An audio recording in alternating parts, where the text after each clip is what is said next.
This is the I Heart My Life show. Welcome to the I Heart My Life show. We have Dr. Laura Camacho with us. I'm going to call her Laura for the rest of the episode, like we're old friends.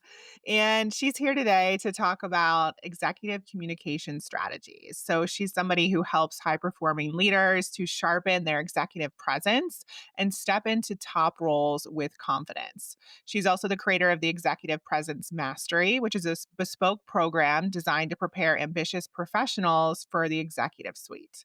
So today I know we have a lot to talk about, and I also want to get into a little bit of your backstory around how you even came to do this. So I'm excited for this conversation and just can't wait to dive in. Thank you for being here. Thank you for having me, Emily. It's a pleasure. And I know that creating such good content as you have consistently for several years is not easy, folks. So yay, Emily, you're crushing it. And in that podcast space, which is highly competitive, there's like 5 gazillion podcasts and you're in the top. So well done. And you too. We were talking about that before we jumped on, that both of us have pretty much the exact same amount of episodes at this point, which is awesome. So we've been doing this for a while and it does take a lot, but you could only do it if you really love it. So I'm sure you're similar to me and that is one of the favorite things that you do. Yes, it is. Absolutely. Amazing. So can you just take us back and share a little bit of your journey to doing the work that you do today? Any of the highlights that you want to share with our audience so we can better understand you and why this work matters so much? Oh my goodness, what a great question. Thank you so much, Emily. Well, the whole story would take way too much time because I've lived long enough, have quite a lot of things going on. First of all, I'm the oldest child. So if any of you who are the oldest child, we're very responsible people. Yes. And whereas the younger siblings may be more lighthearted and more fun. So I was always like sincere and committed to doing great work, was a great student, never caused trouble, just did good work, but very curious. But it wasn't that I was just so interested in academics only. I was always curious. One of my examples of my curiosity with communication came out at a very early age. My maternal grandmother, who was not international at all. I mean, she was from New Mexico, lived in Texas, but she had this dictionary of things in 10 different languages.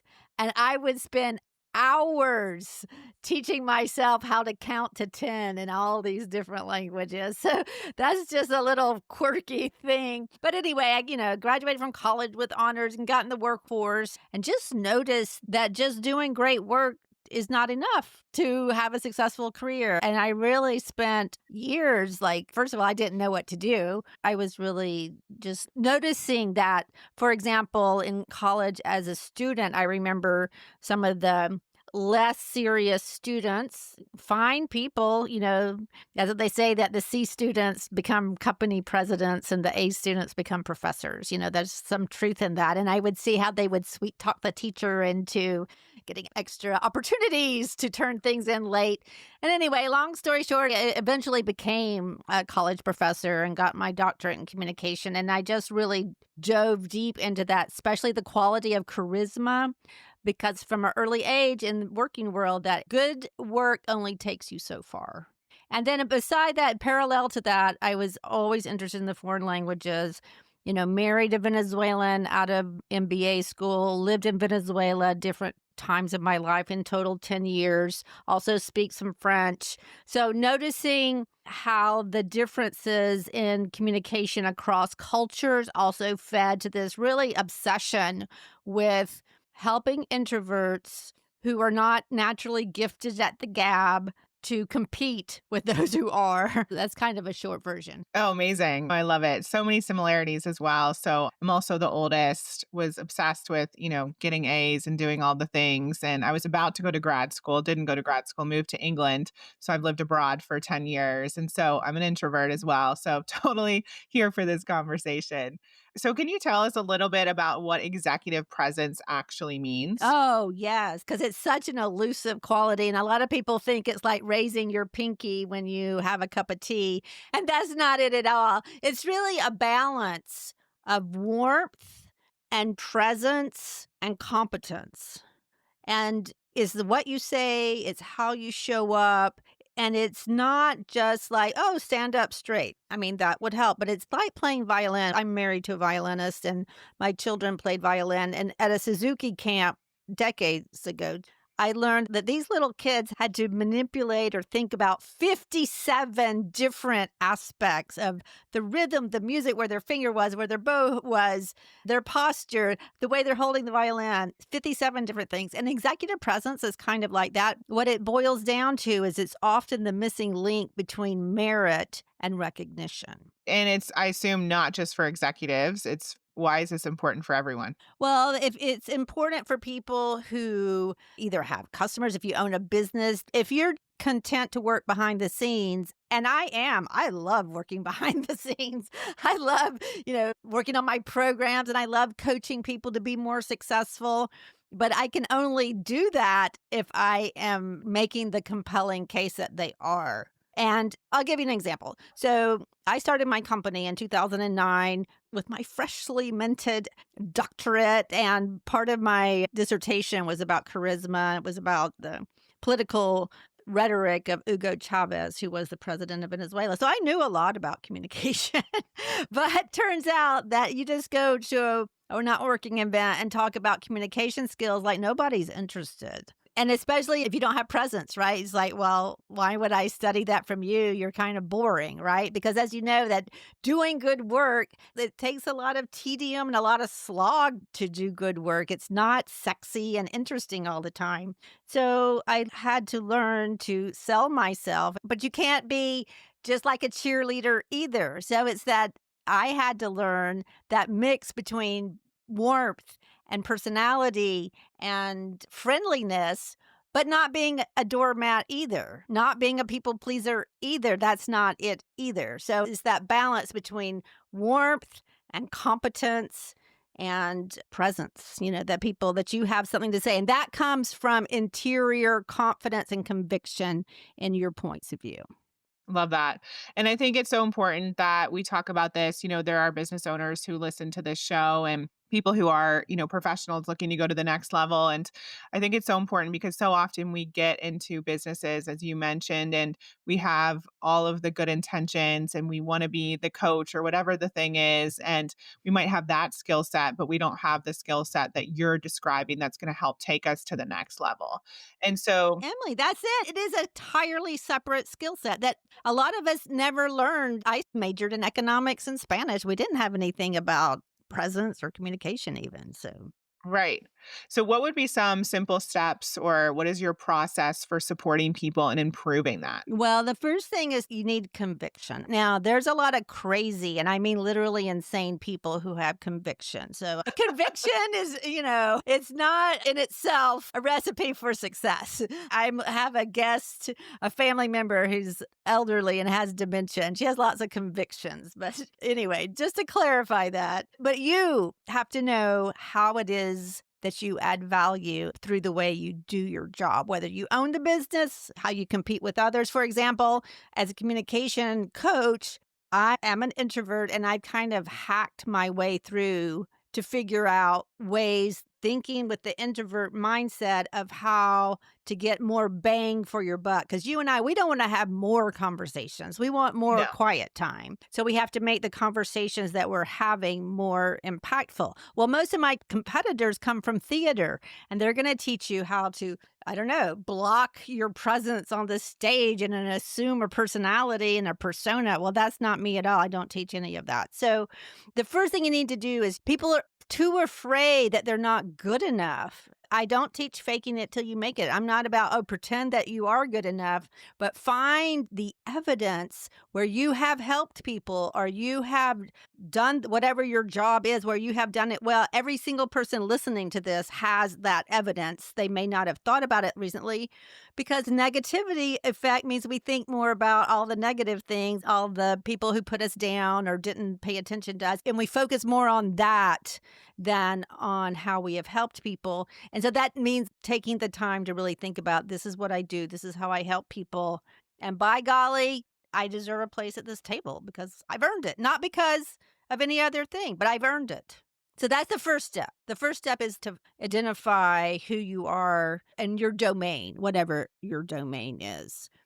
Yeah, and I think I just wanna highlight one thing, like, sometimes people have an issue going there because they think, "Oh, well, I'm gonna be too boastful," or, "I don't wanna seem like I'm bragging," but you have to be able to know what sets you apart. Exactly. It is. It's telling the truth. It's being accurate.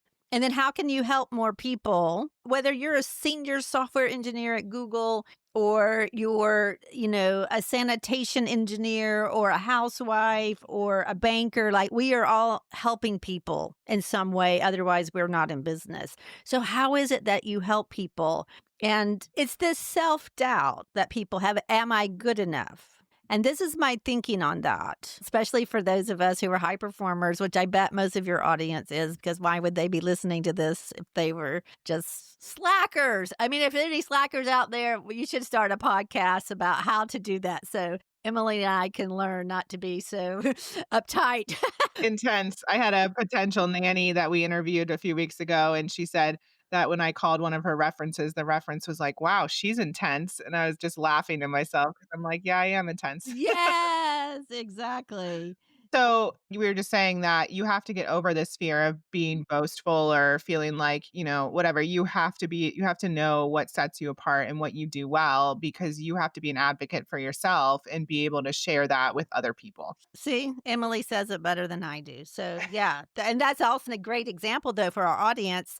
See, it's easier sometimes for an outsider, like a coach or a physician, even, or a shrink, to look at another person and you see so clearly, obviously, you're talented. Obviously, you're adding value. But we get all caught up into this feeling not good enough. And I want to speak specifically. I know beyond a shadow of a doubt, a lot of you listening are thinking, well, I should probably go to grad school and get another degree, and then I'll be good enough, or I'm going to get this certification, or I'm going to enter this, competition, especially high performers. We adore, we worship outside validation. You're addicted to that. You have to cut yourself off from that and validate yourself. Not that you're God's gift to the universe, even though in a way you kind of are, but we're not talking about that level, that you add value.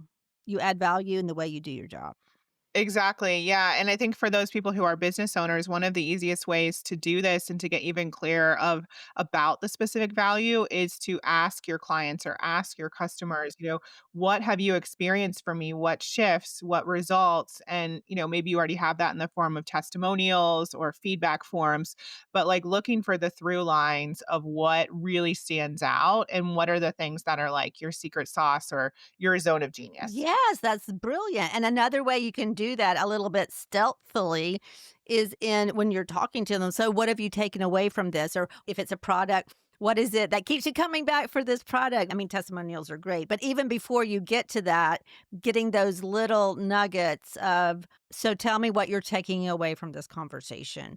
How is this helping you? How is this product helping you? Yes, listen and listen intently and understand that self doubt is always going to be there, but that's not the same as imposter syndrome. Self doubt is what spurs you to go better, to do better. If you're feeling self doubt, you think, well, do I need to do anything else? Do I need to learn or prepare differently? But all high performers have self doubt, but you just have to bring that self doubt along and keep going. Totally. So, what's the next step for us? My approach is more for introverts and I'm super practical. You can take a course in executive presence from Wharton for about the same price and have a nice certificate, but you won't have the conviction that you get from executive presence mastery. So the next thing is really speaking up in meetings, just to put it, whether that meeting is like a call with a potential client or it's a meeting with a company where you want to work. There's all kinds of meetings. You could be a volunteer in some organization and you want to stand up more there. How do you speak up at meetings? There's a special structure to that the people who are good at chatting, they just chat and take over, and the quieter people tend to shut up and not speak, and it becomes a conversation among the top three talkers in the room, and that is just not the best for the organization. So you need to learn, speak up early, plan ahead, think about, what is this meeting about? How can I add value? If I can leave this meeting having made one point or asked one question, How could I do that? All of these are different ways of adding value to the meeting.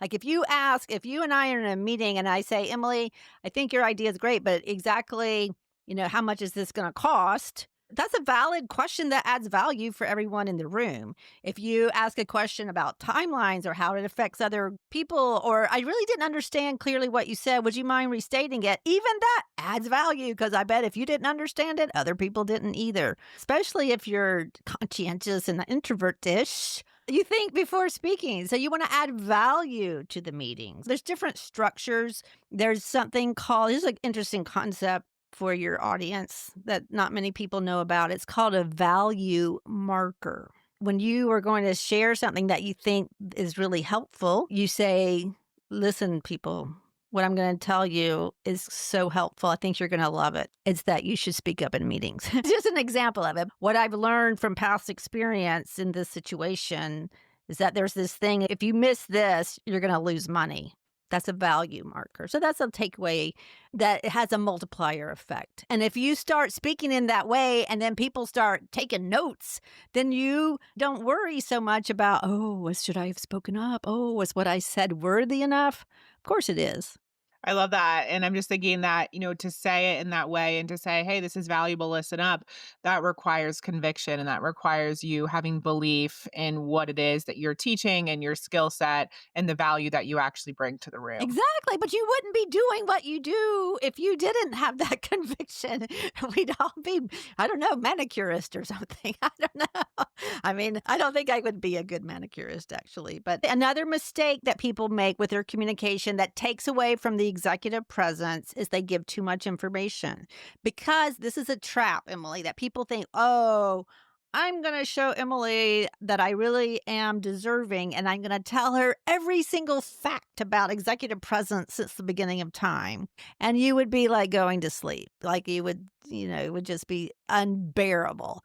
And that is what too many people do. Their confidence comes from dominating some area of expertise, which is good and necessary. It is not necessary to share it all. And so what you need to do is use your expertise to decide, well, for Emily, what can I tell her that she can use instantly and not be overwhelmed and get some value from this? So really thinking about filtering out most of your knowledge and only picking out a little nugget here and there, a little aspect of information. If they ask for more, if Emily asks, well, tell me more, Laura, then that is more engaging than me just giving her this tsunami of wisdom about my topic. So thinking about how to create curiosity, not tell everything, being strategic. And that's also valuing your expertise. Like, I know a lot. I'm not going to tell you every single thing in a 30-minute conversation. I'm going to tell you certain things that I think that can kind of stand by themselves. Yeah. I remember hearing once that over-explaining is a trauma response, and I love that so much, and I noticed anytime I go into over-explanation, it's always coming from a place of, like, needing to prove myself or feeling like I'm not being understood or someone's judging me. It's never from a place of confidence, and so I always think about that when I am tempted to go into over-explanations. That is so good, and I wrote that down. I had my kids when they were young telling me, "Mom, you're talking too much to the bank teller," And I was thinking I'm being friendly, and they're like, "Mom, just shut up and leave her alone. She doesn't care." And, there's a fine line when you're dealing with people who work in the public. You want to be gracious to them and show interest in them. And just to extend over explaining is a response to trauma, when you use too many words to say what's on your mind by mitigating it, it's like inflation. You're inflating so much that it diminishes the value of the currency. So using too many words to value your message. When you start trying these new habits that I'm talking about, you may be overwhelming, like, oh my gosh, that sounds too hard. It's a change, it's developing a skill. What I'm hoping is that everyone from here, from this conversation, takes away just a different way of thinking about the communication for those key high stakes meetings, those key conversations, thinking, how is my message going to help this person? How is my service or goods? How does that help other people? It's amazing how thinking about being helpful can help you communicate better. For sure.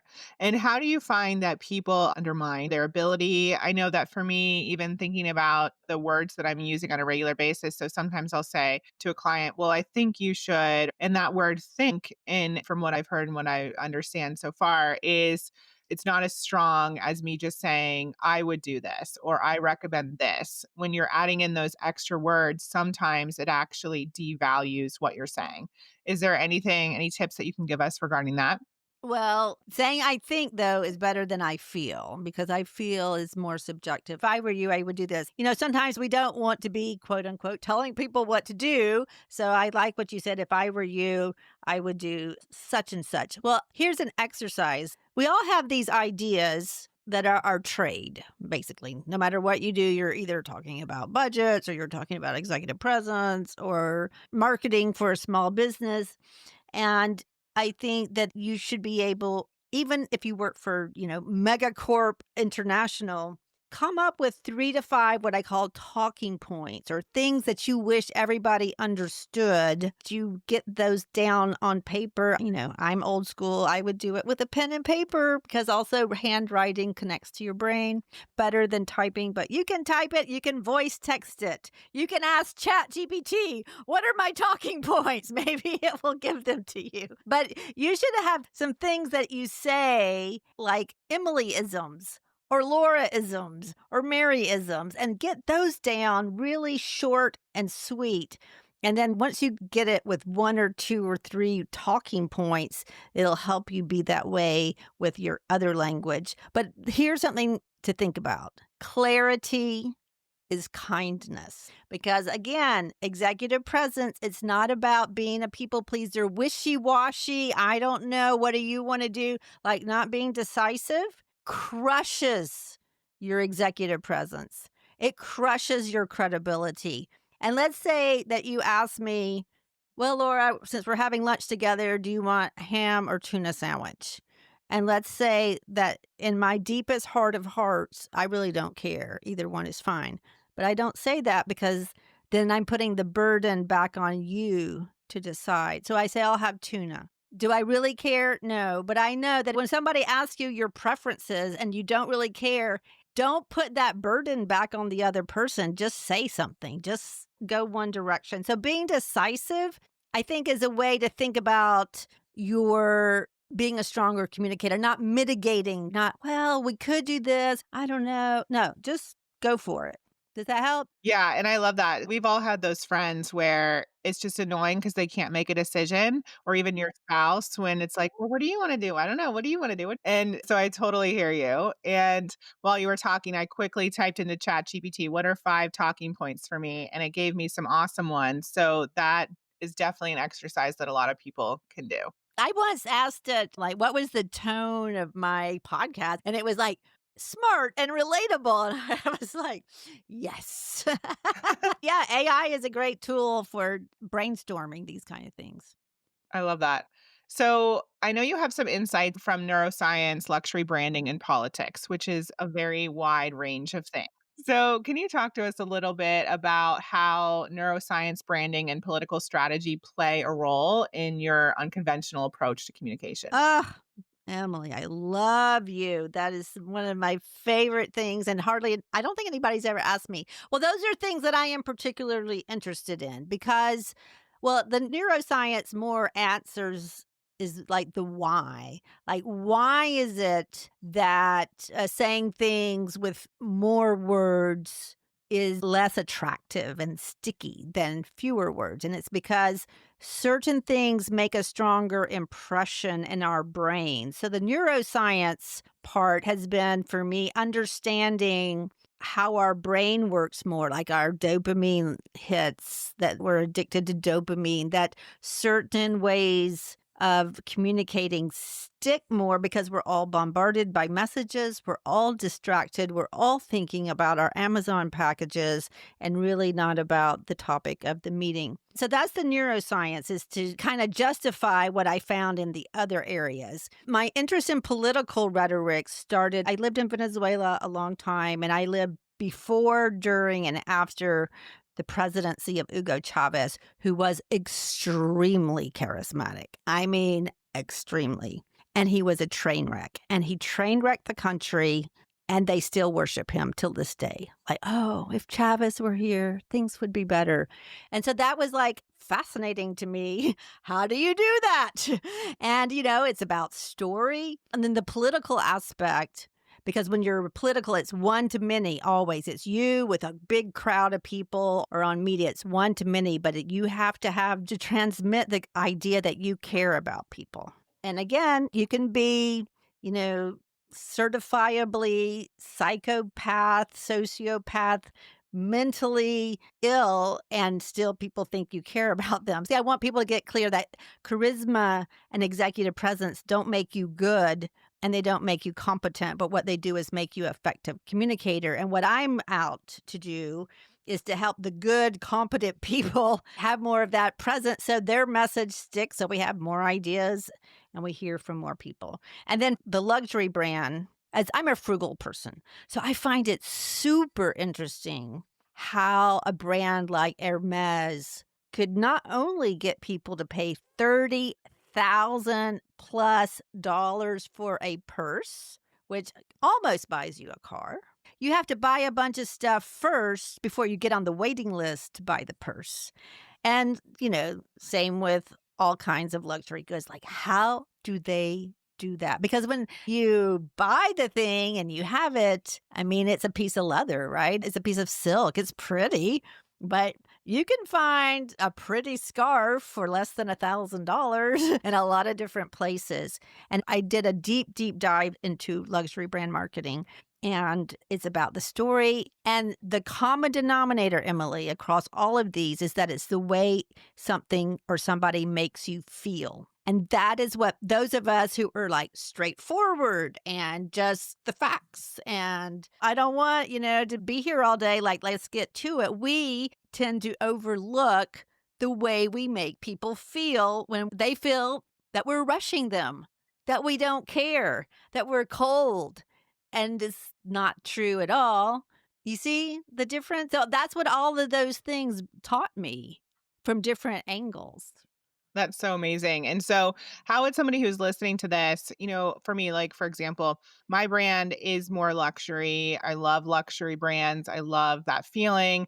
I want my clients to feel like they're in a special community, that they're seen, that they're heard. So, how would someone like myself start to incorporate some of the tools that you've seen with luxury brands into my coaching business? Oh, I love that. Well, you're off to a very good start because you have conviction that you're good. The opposite of luxury is needy. So you have to be able to turn people away. That would be like the foundational. And, I was working in corporate and having my coaching practice for a number of years. Well, just because I wasn't that good at it yet. And it took me a while. And when I had money saved up where I could go a year without any income and not panic, and that gave me confidence. So you have to have the conviction that you're not for everybody. The people that come to me that I click with, I'm sure it's the same for you, like the results are like off the charts. If I had to twist the arm of, say, a friend of mine, oh, you should work with Emily. Yeah, you should. And she just did it because I said so and not because she felt it. She might not get the same results, right? Because she's not really sold. I think that's part of it. And you have to maintain that. And you have to maintain that by, sharpening your saw all the time. A few years ago, I went to a conference. It was a day-long seminar on my field, on communication in London, because I wanted to see if I was at the level. And I came back with, we have different approaches, but yeah, my stuff is that, we're saying the same thing. So when you like verify your expertise with your aspirational peers, it's a good way to say, oh, or I'm not that far off, or I'm pretty, yeah, we're in the same ballpark. I think it's all about the confidence to charge what you want to charge. I'm sure it's happened to you. Like sometimes people act insulted that you're asking for a certain price. But having that conviction again to know, that the results are there and your skill set is there.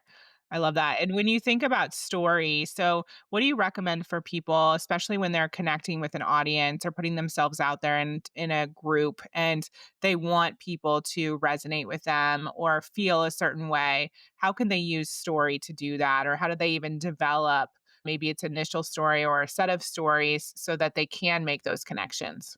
Such a good question, Emily. I know you're good. Good people ask good questions. Well, it's not something that goes from one day to the next. My background was the mindset, was what my mama taught me. She said, say what you mean and mean what you say. And to this day, I absolutely practice that. Like, I don't mess around, I don't sugarcoat things. But that's not enough because that doesn't make people feel a certain way and it doesn't really share who you are. Here's something, if you were in a place to take note, it's like communication is not about transferring information because we can Google that. It is about helping other people to value what you value. It's about priorities. That A is more important than B, and B is more important than C. We're not moved by information really anymore because we're all have too much of it. So, did I answer the question? So would you say that when it comes to stories, what I'm trying to understand is like, do we have a specific type of story that we share regularly, or does it need to be a personal story? What do you recommend? Well, I like short stories because I'm not a gabber. As you can see, if I get into a long story, I'll forget. Where's the story going?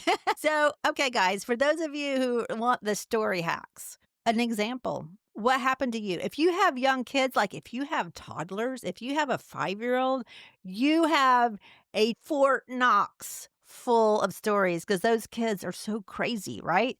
So you can bring a story of, how you found your kid eating ice cream at 6 in the morning on a Sunday or something. Can you believe it? It's sharing. But in the work context, I mean, even that story, if you could find a tie in to another point, think about examples from your customers, things that you've learned. The story in itself is not that important unless you're an entertainer. For work, your story needs to have a point. And I'll tell you an exercise, again, working with a storytelling expert. She told me you start a spreadsheet, you think of your life stories, and you write down what was the takeaway, and there can be multiple takeaways, and that helps you to start thinking. And it's also the same when I'm helping people prepare for job interviews. What's that story from work that showed you overcoming a challenge, going through conflict, not having enough resources? Often the same story has several applications, but a story is just something that happened. It's just an example. We're not expecting war and peace and Romeo and Juliet. A story is something that happened, and it has a beginning, a middle, and an end.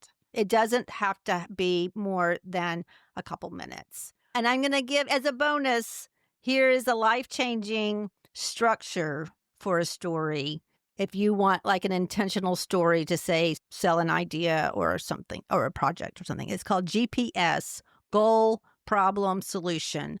So the goal is what you're trying to achieve. The problem is what is keeping you from achieving that. And the S is for solution. And by the way, this works great in meetings. And I'll just give you a quick example because I know we must be running out of time. But let's say Emily's goal is to be promoted to the C-suite. But the problem is not enough people know who she is. They don't know what she stands for. They know she does great work, but they really don't know her. So the solution would be to be a better storyteller, to get invited out to more meetings, to give more compelling presentations, to do more networking, and to build your brand that way. That's so good. I love that. And one of the things that we haven't really touched on directly that I want to make sure to reiterate is all of this is great. And your attitude really plays into all of this being successful. And I remember one of my previous mentors, David Nagel, he has a story where he basically 3 times his income in a very short amount of time when he was working in corporate. And the only thing he did was he changed his attitude and his, what he was omitting on a regular basis in terms of his energy, and people started to see him in a different light. He started to connect more with other people. They remembered him and he was able to rise up very quickly. And so I just want to share that because I think so often, we do have these amazing tips and steps, which are incredible, but it's not going to work if like you're walking around hating your job or resenting your boss or being jealous of your coworkers. Like that energy is really important as well. And to know that it's possible, and I think he was able to change his energy because probably changed the story that he was telling himself, and you don't have to be, like, convicted that you're going to make $1,000,000 this year, but if you can say, "Well, it's possible, and I'm gonna do X, Y, and Z to that end, and who knows, I might make 2," that kinda thing. I love that. So we're going to link your website below as well as your podcast. Is there anywhere else people should follow you or anything else they should dive into? Well, if you're in the corporate world, you can find me on LinkedIn, moderately active on LinkedIn. I'm not a big social media person. I'd much rather talk to you on a podcast than, type some random messages on LinkedIn. I mean, on any social media. But yes, so thank you. Yes, Laura Camacho. And then the final question we ask all of our guests is what is one way that people can create a life that's better than their dreams and far exceeds their wildest imagination? Wow. Emily, you're just crushing me with your questions. How would you do that? Well, I think you would pray. Like you would just pray to the universe, God, to, open your mind to something bigger than what you can imagine. Because I think we're all like kind of imagining the most we can, but there is more. There's absolutely more. We learn all the time, like even with the AI, we're learning that, it doesn't have to take 2 hours to write a blog post anymore. It can take 10 minutes. Yeah, I would pray, meditate, like access the spiritual dimension, I think would be the answer to that. That would be my take on it. Amazing. I love asking that question. Everyone gives a different answer. Sure. Like, Emily's good at what she does because she asks very powerful questions. Oh, thank you for the compliments. So, for everyone listening, you can definitely follow Laura and all the links below that we mentioned. And for anyone who wants even more in terms of mindset, desires, action plan, definitely check out my dream life guide, iheartmylife.com/guide. And if you want to work with me directly in my 6-week life accelerator, go to iheartmylife.com/DLM for Dream Life Method. So that's our program where we literally walk you through uncovering what you actually want, reprogramming your mindset to make it happen, and then putting the action plan in place to take those steps towards your dreams. Thank you for listening to the I Heart My Life show. If you enjoyed this episode, please share it with 3 friends or post about it on social media using the hashtag #IHeartMyLifeShow. And don't forget to rate and review the show on Apple Podcasts. It really does help us spread the movement far and wide. Remember, everything you desire is possible. Keep believing in your dreams and taking action.